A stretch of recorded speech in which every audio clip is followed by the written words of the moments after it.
Y esta noche conversamos con Paula Narváez, candidata presidencial del Partido Socialista. ¿Cómo está, Paula? Muy buenas noches. Muy buenas noches, Álvaro, gusto de saludarlo. Igualmente, hay nuevo candidato, Pablo Vidal, se fue proclamado esta noche. ¿Hay espacio para tanto candidato? Bueno, primero darle la bienvenida a Pablo Vidal a esta carrera presidencial. Yo entiendo que son una fuerza política que están haciendo y que en ese sentido, ¿no es cierto?, han querido tener una figura presidencial, eso es algo muy legítimo. Dicho eso, quiero señalar, como lo he dicho desde el inicio de mi precandidatura, que la unidad de la oposición es muy importante para los desafíos que Chile tiene y por lo tanto espero que podamos ir convergiendo hacia esa unidad todos aquellos que hoy día están en una carrera presidencial. Usted mismo hoy día hablaba del peligro de la fragmentación en la oposición. ¿En qué se traduce ese peligro? ¿Dónde lo ve? Lo que ocurre es que yo creo que hay hoy día al menos dos formas de analizar la situación que estamos viviendo. En términos políticos, quiero decir.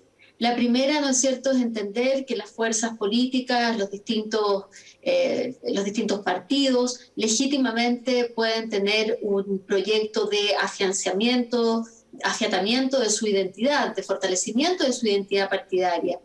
Ese es un objetivo político. Pero yo creo que hay un objetivo político mayor, que trasciende a los intereses particulares de los partidos políticos y que tiene que ver con las necesidades del país, que están instaladas en la agenda pública desde el estallido social y exacerbadas esas necesidades producto de la pandemia y que por lo tanto exigen a las fuerzas políticas entonces que el interés sea ese, el cómo nos articulamos los partidos políticos del centro y de la izquierda para poder llevar adelante un proyecto que se haga cargo de esas necesidades. Pero hoy día tenemos un escenario fragmentado, tenemos un escenario de múltiples, ¿no es cierto?, proyectos políticos más individuales y por eso es que veo de manera preocupada, ¿no es cierto?, esta hiperfragmentación que tenemos en el centro y la izquierda y que, bueno, las conversaciones que se están llevando adelante, ojalá permitan ir construyendo una unidad de propósito, una unidad, ¿no es cierto?, de generar una fuerza política que se haga cargo de estas tremendas necesidades que el país hoy día tiene. Ya, pero desde el PPD se está imponiendo la tesis de Guido Girardi, que es una primaria legal sin la democracia cristiana. Eso al parecer va a ser lo que va a proponer el PPD finalmente. ¿Usted está de acuerdo con esa idea, una primaria legal sin la DC? Si uno de los objetivos, digo, es ganarle a la derecha, es derrotar a la derecha, no porque ese sea un fin en sí mismo, sino que derrotar a la derecha porque la derecha ha gobernado hasta ahora, ¿no es cierto?, con consecuencias que son muy lamentables para lo que está ocurriendo en el país hoy día. Y por lo tanto, lo que nos parecía lo más sensato es que podamos tener una candidatura única del socialismo democrático, eso significa del PS, del PPD, y que luego tuviésemos una candidatura única que surja de la primaria de la unidad constituyente. Creo que eso apunta a ir justamente terminando con esta fragmentación, disminuyendo al menos esta fragmentación. Por lo tanto, yo sigo insistiendo en que esa es la mejor fórmula. Hay una discusión que están llevando adelante los partidos políticos, que está instalada en los partidos políticos. No es una conversación en la que yo esté involucrada directamente, porque no quiero estar involucrada directamente, es por decisión propia, porque quiero estar concentrada en las tareas que hoy día significan estar en contacto con distintos actores sociales del país en esta campaña encerrada, en cuarentena. Pero bueno, esas conversaciones las llevan adelante los partidos, pero yo insisto en que tenemos que terminar con esta fragmentación o contribuir a disminuirla y la ruta que nos habíamos planteado, incluso que se había planteado el PS y el PPD antes de que yo surgiera como carta presidencial, era justamente tener un candidato único del socialismo democrático y luego competir en una primaria legal con el centro político, en este caso con la democracia cristiana. Pero bueno, vamos a ver cómo evoluciona esto. Claro, pero en ese sentido usted estaría por rechazar esto que propone el PPD, de una primaria legal sin la DC, porque eso aislaría a la DC y en la práctica quebraría unidad constituyente. Yo insisto, y lo he señalado y quiero volver a decirlo, que me baso en un principio, y el principio es que es la unidad del centro y de la izquierda la que puede entregar gobernabilidad y estabilidad al país en un momento tan crítico como el que estamos. Sigo poniendo ese principio sobre la mesa, sobre las discusiones. Esta es una noticia en desarrollo, como dicen ustedes los periodistas, y por lo tanto tendremos que ir viendo cómo evoluciona en los próximos días. Y sobre un acuerdo amplio de la oposición, que ha habido contactos con todos, con el Partido Comunista, con el Frente Amplio, en fin, con otras fuerzas que están más allá de unidad constituyente, ¿usted sigue siendo más bien poco optimista respecto a un acuerdo definitivo en materia presidencial con ellos, o hay alguna luz que haya avanzado en este tiempo? Tengo un pronóstico más bien reservado de esas posibilidades, lo veo con bastante, hoy día, bastante preocupación, como le digo, con mucho realismo. Creo que es muy difícil, creo que es un proceso que está en construcción, y digo, es muy difícil por lo que ha pasado recientemente.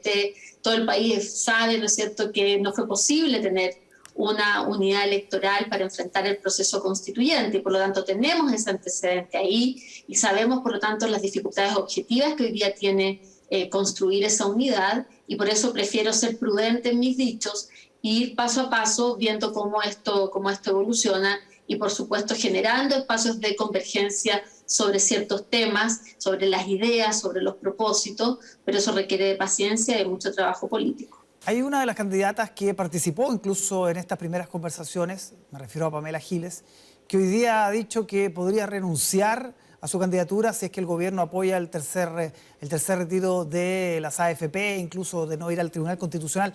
¿Qué le parece esa postura y qué piensa de la candidatura de Pamela Giles, que por lo menos en las encuestas aparece bien posicionada?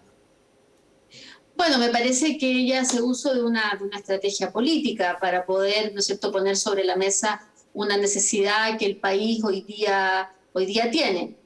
Yo creo que lo más importante es poner el foco en las necesidades reales que tiene la gente hoy día, vinculadas, ¿no es cierto?, a justamente las dificultades de pérdida de ingresos para poder enfrentar el día a día. Yo creo que ahí está el foco, más allá de las estrategias que puedan usar unos u otros para hacer ver al gobierno de la necesidad de cambiar de postura en torno, por ejemplo, al tercer retiro. Se lo ha pedido su propio sector al gobierno, y además, ¿no es cierto?, pedir otro tipo de instrumentos que vayan en alivio de las familias. Creo que el foco tiene que estar puesto en las necesidades de las personas hoy día, como primer tema para todas las personas que estamos involucradas en la actividad pública, en la actividad política. Pero esto de poner una candidatura respecto a un proyecto como el tercer retiro, ¿qué opinión le merece?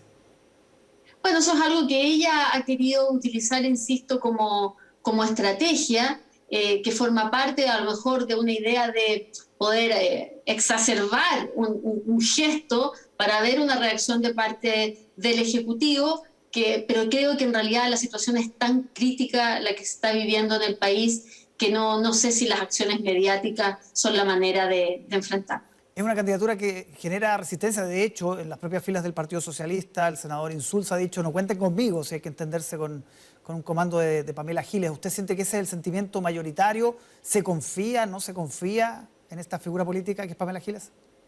Lo que pasa es que lo que hemos visto es más bien un proyecto de carácter personal, un proyecto individual, y del cual se conocen muy pocos cuáles son sus ideas sobre temas que son fundamentales. Entonces, insisto, si estamos construyendo unidad, esa unidad tiene que ser sobre la base de ideas compartidas, y eso es algo que todavía no conocemos.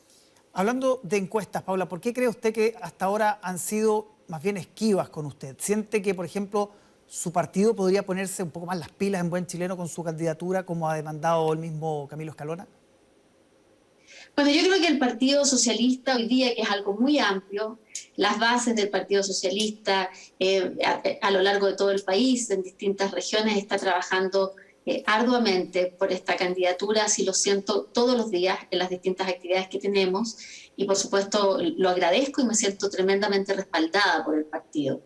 Las encuestas, bueno, son un instrumento. Yo creo que hay que también en eso relativizar tanto el poder que le dan algunos a las encuestas, para más bien, ¿no es cierto?, tenerlas como un dato, pero no quedarse pegadas en ellas. También recordar y poner en perspectiva que esta es una candidatura que lleva recién 2 meses y medio, 3 meses a lo más de despliegue en un contexto muy complejo como es una pandemia, como es la situación de cuarentena. Así es que hay que darse el tiempo, seguir trabajando, no distraerse, para poder llevar adelante, ¿no es cierto?, este proyecto de país que queremos proponerle al país y, por supuesto, avanzar en darnos a conocer, en darme a conocer con los distintos grupos de personas, de organizaciones de mujeres, de dirigentes sindicales, en fin, de todas las fuerzas vivas del país. Sí, Paula, entiendo que hay una propuesta de reactivación que ustedes ya están trabajando que tiene que ver también con,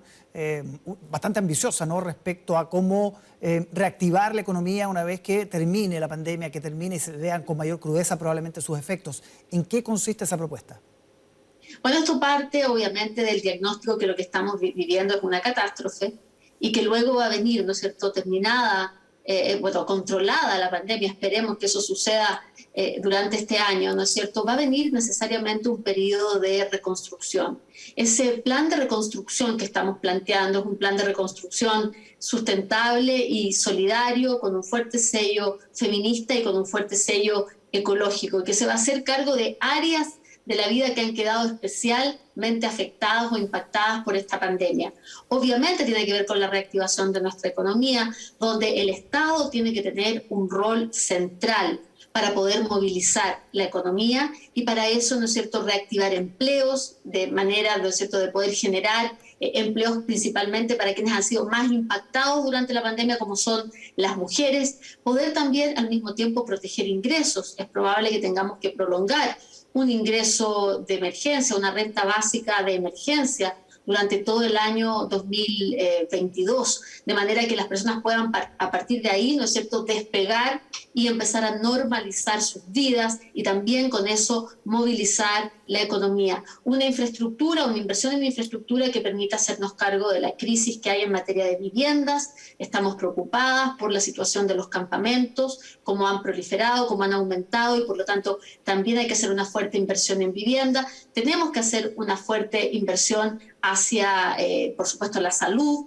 todos los temas que han quedado postergados, los tipos de atención, ¿no es cierto?, patologías crónicas que han quedado a lo mejor mucho más postergadas y rezagadas producto de la pandemia. Hay que hacer una fuerte también atención en esa área, lo mismo que entregar recursos al nivel primario de atención, fortalecer la red del nivel primario de atención en salud, una combinación, ¿no es cierto?, de más recursos para atenciones presenciales, pero también para telemedicina. En cuanto a educación, un plan remedial de educación que permita hacernos cargo de las brechas que se van generando producto, ¿no es cierto?, de no clases presenciales durante mucho tiempo, donde quedan rezagados muchos grupos de niños y niñas, producto que no tienen acceso a las mismas, tecnologías, a la posibilidad, hay una brecha digital también de la cual hay que hacerse cargo. Tenemos que iluminar todas las escuelas públicas, ¿no es cierto?, con acceso a Internet, para que podamos de esa manera ir recuperando el tiempo perdido. Tenemos que hacer una fuerte inversión también para que las mujeres puedan insertarse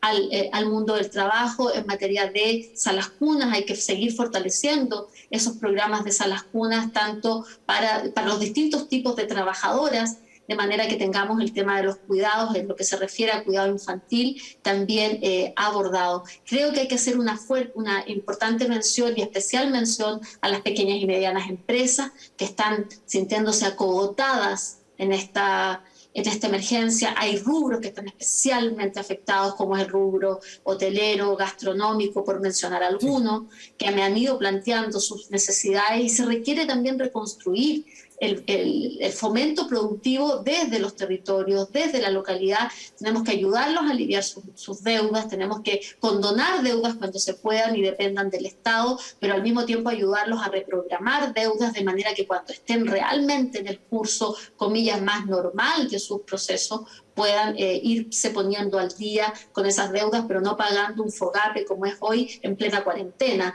o recién saliendo de una cuarentena, como me lo han dicho muchos pequeños y medianos empresarios. Entonces tenemos mucho por hacer en materia de reconstrucción y que luego esto se empalme con las medidas de más mediano y largo plazo, ¿no es cierto?, que son esas medidas que se hagan cargo de estas tremendas desigualdades estructurales en materia de pensión, en materia de salud, en materia de educación, también en materia de vivienda, y que vayamos perfilando un nuevo modelo de desarrollo económico e inclusivo. Muy bien. Mucho trabajo por hacer. Mucho, amplia agenda. Usted se explayó en eso también. Le queremos agradecer a Paula Narváez, candidata presidencial del Partido Socialista, por esta conversación aquí en Tele 13 Noche. Que esté muy bien.